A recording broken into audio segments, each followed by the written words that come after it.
بسم اللہ الرحمن الرحیم۔ السلام علیکم، آپ دیکھ رہے ہیں الف نیوز اور میں ہوں آپ کے ساتھ ماجد علی۔ شامل کرتے ہیں آج کی خاص خبریں۔ پاکستان میں را کا نیٹ ورک سابق جاسوس نے بے نقاب کر دیا۔ ایران کی نئی حکومت جوہری مذاکرات دوبارہ شروع کرے گی، ایرانی وزیر خارجہ کا اہم بیان سامنے آ گیا۔ آذربائیجان میں تھری برادر کثیر الملکی فوجی جنگی مشقیں اختتام پذیر۔ وزیراعظم عمران خان کی شاہ سلمان بن عبدالعزیز اور ولی عہد شہزادہ محمد بن سلمان کو سعودی عرب کے قومی دن پر مبارکباد۔ افغانستان پر عائد کی گئی پابندیاں جلد از جلد ختم کی جائیں، چینی وزیر خارجہ۔ امریکہ اور روس کے چیف آف اسٹاف کی 6 گھنٹے طویل ملاقات، اہم امور پر تبادلہ خیال۔ کابل میں پاکستان، چین اور روس کے خصوصی نمائندوں کی عبوری افغان وزیر اعظم سے اہم ملاقات۔ دوست کی پورٹ سے منشیات اسمگلنگ، بھارتی وزیر اعظم نریندر مودی بڑی مشکل میں پھنس گئے۔ پاکستان اور دنیا بھر کی خبروں سے باخبر رہنے کے لیے الف نیوز کو سبسکرائب کر لیں اور بیل آئیکن کو کلک کرنا نہ بھولیے گا۔ ناظرین، اپنی آرا کا اظہار کمنٹ سیکشن میں لازمی کیجیے گا۔ ہیڈ لائنز آپ نے جانی، اب بڑھتے ہیں خبروں کی تفصیلات کی طرف۔ بھارتی خفیہ ایجنسی را کا پاکستان میں نیٹ ورک اس کے سابق ایجنٹ نے ہی بے نقاب کر دیا۔ بھارتی چینل نے را کے ایک ایجنٹ ڈینیل کا انٹرویو کیا، جس نے اعتراف کیا کہ اس نے پاکستان میں را کی طرف سے جاسوسی کی اور پھر پکڑا گیا۔ جاسوس ڈینیل نے انکشاف کیا کہ انہیں را کی جانب سے پاکستان میں دھماکے کرنے کے لیے بھیجا گیا تھا۔ جاسوس نے بھارتی ٹی وی پر بیٹھ کر کہا ہے کہ جاسوسی کے لیے لوگ صرف بھارت ہی بھیجتا ہے، پاکستان ایسا نہیں کرتا۔ سابق جاسوس بھارتی خفیہ ایجنسی نے مزید کہا ہے کہ پاکستان میں بھارت کے لیے جاسوسی کی اور پکڑا بھی گیا، جس کے بعد پاکستان میں 4 سال قید کاٹی۔ اس نے پاکستان کی قید میں اب بھی موجود ایک اور بھارتی باشندے راجو کے بارے میں بھی انکشاف کیا کہ وہ بھی را کا ایجنٹ تھا۔ بھارتی جاسوس ڈینیل نے بتایا ہے کہ پاکستانی بہت اچھے ہوتے ہیں، جبکہ اس کی واپسی کے بعد بھارتی حکومت نے اسے 15,000 روپے دے کر فارغ کر دیا اور اب وہ بے حالی کی زندگی گزار رہا ہے۔ بھارتی ٹی وی پر بیٹھ کر اس نے کہا ہے کہ را اب بھی پاکستان میں اپنی سرگرمیوں میں ملوث ہے۔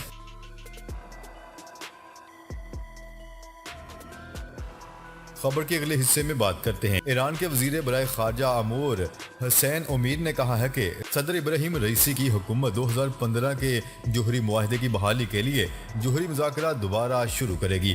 ایران کی وزیر خارجہ امور نے بدھ کو بتایا کہ حسین امیر نے گزشتہ روز نیو یارک میں اقوام متحدہ کی جنرل اسمبلی کے 76ویں اجلاس کی سائیڈ لائن پر یورپی یونین کے اعلیٰ نمائندہ برائے خارجہ امور اور سلامتی پالیسی جوزف بوریل سے ملاقات میں ان خیالات کا اظہار کرتے ہوئے کہا ہے کہ جوہری مذاکرات کی تاریخ کا سنجیدگی سے جائزہ لے رہے ہیں اور نئی حکومت مذاکرات دوبارہ شروع کرے گی۔ انہوں نے کہا ہے کہ ایران نہ تو وقت ضائع کرتا ہے اور نہ ہی امریکہ کے غیر تعمیری رویے کو قبول کرتا ہے۔ ہمارا ملک کھوکھلے وعدوں کی بنا پر ٹال مٹول سے کام نہیں لے گا۔ ایرانی وزیر خارجہ نے کہا ہے کہ بدقسمتی سے ایران اور JCPOA کے حوالے سے امریکی صدر جو بائیڈن کی حکومت کا طرز عمل اور پالیسی اب تک غیر تعمیری رہی ہے۔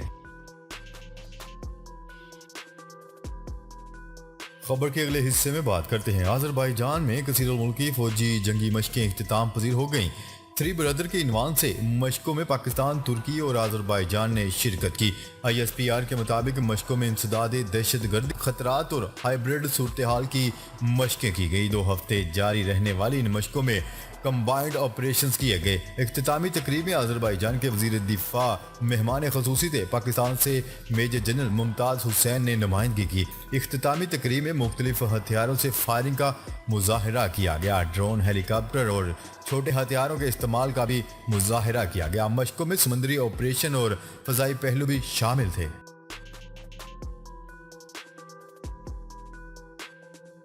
خبر کے اگلے حصے میں بات کرتے ہیں۔ وزیر اعظم عمران خان کا کہنا ہے کہ امید ہے شاہ سلمان اور محمد بن سلمان کی قیادت میں سعودی عرب ترقی کرتا رہے گا۔ وزیر اعظم عمران خان نے شاہ سلمان بن عبدالعزیز اور ولی عہد شہزادہ محمد بن سلمان کو सऊदी अरब के कौमी दिन पर मुबारकबाद पेश की। वज़ीर-ए-आज़म इमरान खान का कहना था कि पाकिस्तानी हुकूमत और अवाम की तरफ से सऊदी अरब को कौमी दिन पर मुबारकबाद पेश करता हूँ। उम्मीद है शाह सलमान और मोहम्मद बिन सलमान की क़यादत में सऊदी अरब तरक्की करता रहेगा।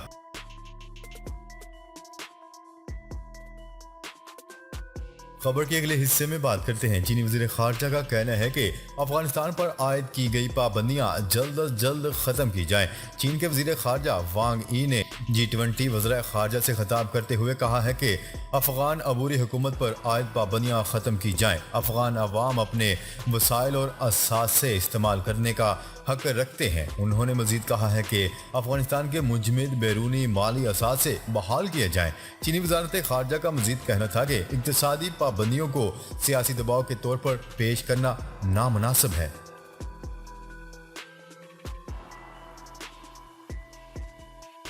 खबर के अगले हिस्से में बात करते हैं। अमेरिका और रूस के चीफ ऑफ स्टाफ की 2 साल में पहली बार मुलाकात हुई, जिसमें बाहमी मफादात समेत अहम अमूर पर तबादला ख्याल किया गया। गैर मुल्की खबरसां एजेंसी की रिपोर्ट के मुताबिक फिनलैंड में अमेरिका और रूस के चीफ ऑफ स्टाफ की मुलाकात 6 घंटे तवील जारी रही। जनरल मार्क मिले और उनके रूसी हम मनसब के दरमियान मुलाकात का मकसद अस्करी क़यादत के दरमियान राबतों में बेहतरी और तनाज़ात को कम करने के लिए बातचीत जारी रखना था। मीडिया रिपोर्ट के मुताबिक अमेरिका फौज के इनखला के बाद अफगानिस्तान के हमसाया ममालिक में अड्डे कायम करना चाहता है।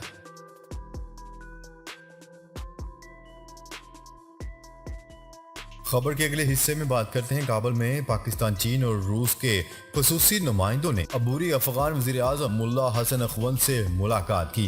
काबुल के सदारती महल में अफगानिस्तान हुकूमत ने अबूरी वज़ीर-ए-आज़म मुल्ला हसन की क़यादत में रूस, चीन और पाकिस्तान के खुसूसी नुमाइंदों के साथ मुज़ाकरात में नई अफगान हुकूमत को तस्लीम करने के हवाले से गुफ्तगू की। इस दौरान अफगानिस्तान में जारी माशी बहरान पर भी तबादला ख्याल किया गया। मुलाकात में पाकिस्तान के खसूसी नुमाइंदे बराए अफगान मोहम्मद सादिक खान ने शिरकत की। अफगान वज़ीर ख़ारजा और वज़ीर ख़ज़ाना भी मुलाकात का हिस्सा थे। खबर के अगले और आखिरी हिस्से में बात करते हैं। भारत में 445 अरब रुपए मालियत की मंशियात जिस पोर्ट से पकड़ी गई वो वज़ीर-ए-आज़म नरेंद्र मोदी के दोस्त और फाइनेंसर गौतम अडयानी के ज़ेर इंतज़ाम है। हिंदुस्तान में अब तक की सबसे बड़ी अद्वियात की खेप अफगानिस्तान से 2 कंटेनर्स के जरिए अडयानी बंदरगाह पर भेजी गई थी। मोदी के हल्का गुजरात से ताल्लुक रखने वाले गौतम अडयानी मुल्क के अंदर कार्गो का अमली तौर पर 1/4 हिस्सा रखते हैं और गुजरात, महाराष्ट्र, गोवा, केरला, आंध्र प्रदेश, तमिलनाडु और ओडिशा में 13 समुद्री बंदरगाहों का इंतजाम संभालते हैं। हिंदुस्तान टाइम्स के मुताबिक जिस बंदरगाह पर मंशियात पकड़ी गई है इसमें मोदी के 25% शेयर्स हैं, जिसने मजीद सवालात को जन्म दे दिया। कौम के अंदर मंशियात की स्मगलिंग और फरोख्त के मुतल्लिक भारतीय वज़ीर-ए-आज़म पर भी उंगलियां उठ रही हैं। मुल्क के तमाम बड़े सहाफ़ी, सोशल मीडिया एक्टिविस्ट और सियासतदान मोदी हुकूमत पर सख्त तनकीद कर रहे हैं। कांग्रेस ने वफाकी हुकूमत को तनकीद का निशाना बनाते हुए कहा है कि भारत में इस तरह का ड्रग्स एक्ट वफाकी हुकूमत के नाक के नीचे कैसे काम कर रहा है। कांग्रेस के तर्जुमान पवन खेरा ने अपनी एक प्रेस कॉन्फ्रेंस में कहा है कि भारतीय वज़ीर-ए-आज़म नरेंद्र मोदी और वजीर अमित शाह जो गुजरात से हैं इस मंशियात सैंड एक्ट को क्यों नहीं रोकते। उन्होंने कहा है कि हिंदुस्तान में अद्वियात की स्मगलिंग गुज़श्ता 2 सालों में काफ़ी बढ़ गई है। उन्होंने मजीद कहा है कि ये हिंदुस्तान के नौजवानों के मुस्तकबिल को मुकम्मल तौर पर तबाह कर देगा। ये आलमी सतह पर दहशतगर्द तंजीमों के लिए मुमकिन फंडिंग का रास्ता है। जबकि तेलुगु देश जश्न के सरबरा ने एक प्रेस कॉन्फ्रेंस में कहा है कि दुनिया भर में मंशियात और यूरेनियम माफिया आंध्र प्रदेश भारतीय रियासत में वफाकी हुकूमत और कानून नाफज करने वाले ओहदेदारों की मदद के बगैर कैसे काम कर सकता है। जी तो नाजरीन, अब तक के लिए इतना ही। मजीद खबरें लेकर बहुत जल्द आपकी खिदमत में हाजिर होंगे। तब तक के लिए अपना ख्याल रखिएगा। अल्लाह निगहबान।